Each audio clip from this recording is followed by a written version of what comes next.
Good to have you back. Yeah, man, thanks for having me. We had a little birthday party for you last time. Yeah, we did. It's actually my birthday again today. Is it? It's like, wait, it's May, right? What is today? May, oh my gosh, what is the date? You're gonna like really show my ignorance right now. 12. It's May 12th. My half birthday's in 3 days. Oh my gosh, do you keep track of your half birthdays? That is such a lie. My half birthday's in March, I think. I don't know. I've never heard of a half birthday before. No? No. I think no, half birthdays. Do you celebrate? No. You just know when it is? I just know. Do you tell people it's your half birthday? No, I forget. I just thought it was a witty response to thinking about. So wait, I read that your dad is a high school principal. Yes, he was. So is mine.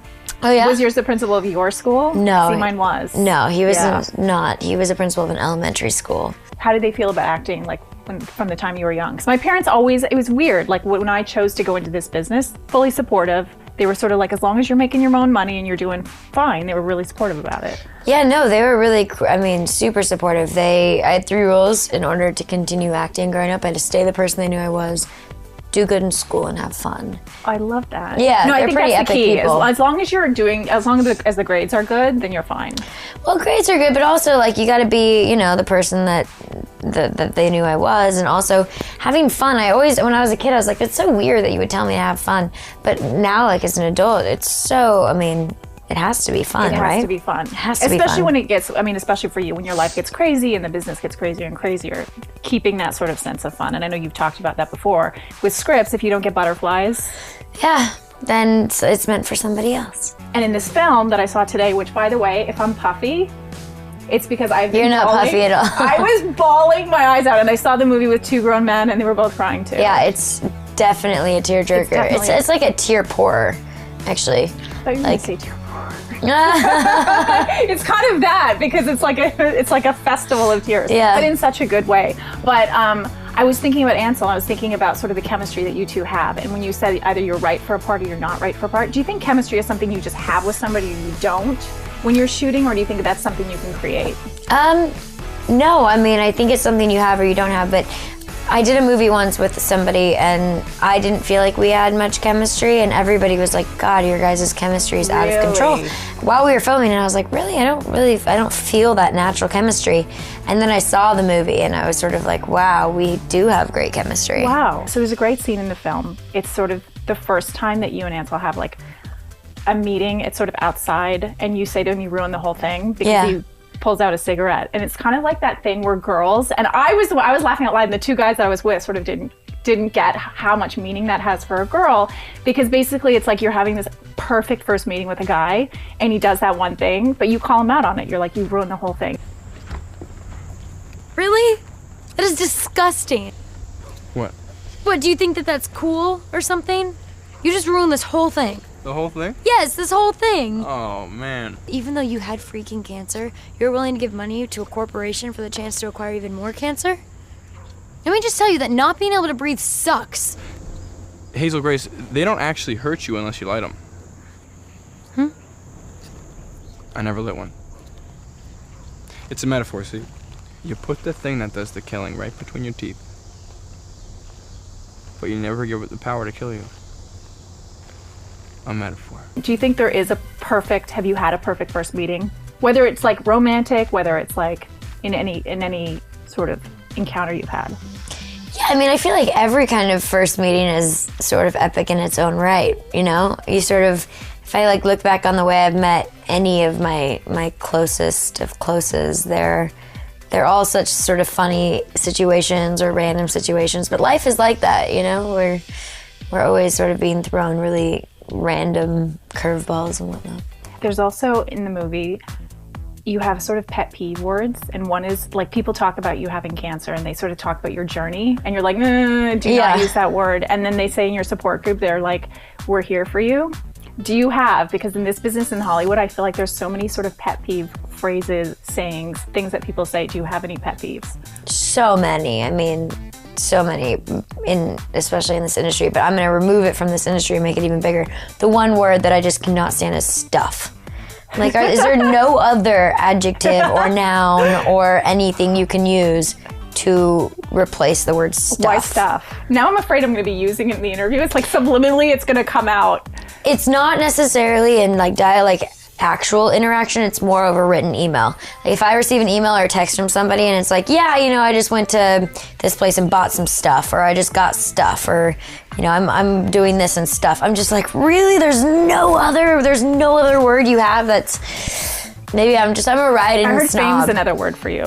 Fame is one, yeah, if we're talking about like solely this industry. It's not even that I hate, it's just like a strange sort of, I don't really enjoy the words fame or celebrity or what are the other ones that they all use.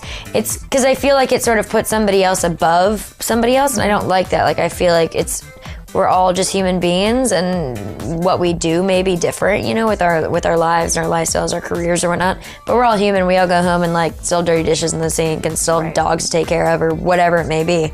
So the whole like layering, the tiered thing is just not into it. And I feel like fame is a word that represents that. Right. Your character in the movie, she's obsessed with a book, and it sort of changes her life. Have you had a book, a film, a TV show, anything that sort of either when you were a teen or sort of growing up that sort of shaped sort of your adolescence? 1984 really affected me as a teenager. Just sort of looking at the world and looking at sovereignty and sort of the paradigm and society that we live in now. And so that was a big book for me growing up that made me question a lot of things. Any reality shows? If you were to watch one? Top Chef. Really? Oh, Are you God, a good yeah. chef? I love to cook. You do? I do, yeah. But that show I've been watching since day one. Really? And I don't watch anything. I saw something on your Twitter about baking. I think it was a while ago. Baking, yeah, cooking in general. Anything cooking, I'm there. Food. Do you have a favorite? Thing to cook? Yeah. My favorite is like kitchen sink dinners, like leftovers from 500 different things that are in your fridge, throw it all together. That's my favorite. I read that you said being an actor means being a pro listener. And I think the really good actors are really the ones that can be in that moment and really listen to what's happening. Do you think being a good listener as an actress makes you a good listener in life, necessarily? I think when I'm open to listening in life, yeah. I mean, I don't think that they necessarily compare, but I definitely automatically. I think the observation thing is definitely something that I take in real life. Like I'm always noticing. Growing up with two psychologist parents, I think really started that at a young age. Just observing people, not necessarily even their body language, but observing like, wow, this person just said this to me. I wonder what internally they're feeling in order for them to feel like they had to elicit that response or whatnot. And so that's what I think I'm always observing. And then in acting, yeah, you really just sort of have to, for me, what works well is, or feels right, is to surrender to the moment and just actively react to what's happening. Have you watched this film? Do you watch your films generally?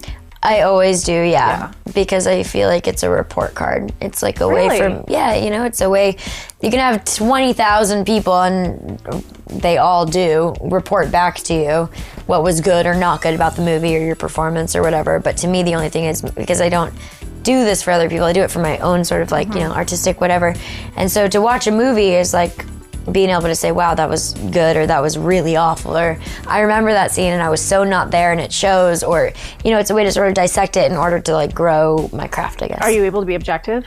Or are you? Not the first time I see a movie, no. Right. The first time you see a movie, you're like, oh my gosh. Like, did you cry when you watched this movie? Or did you? Yeah. So you can't go through it either without tears. No way. Oh my gosh, I don't know. So I don't know how anybody could. It's just so relatable, and it's so, I think all of us in life right now know somebody either with cancer or who knows somebody with cancer. It's kind of 1 or 2 degrees of separation. And even if it's not cancer, even if it's AIDS, or there's some sort of, illness that people are dealing with. And so I think that it will touch every single person who sees it.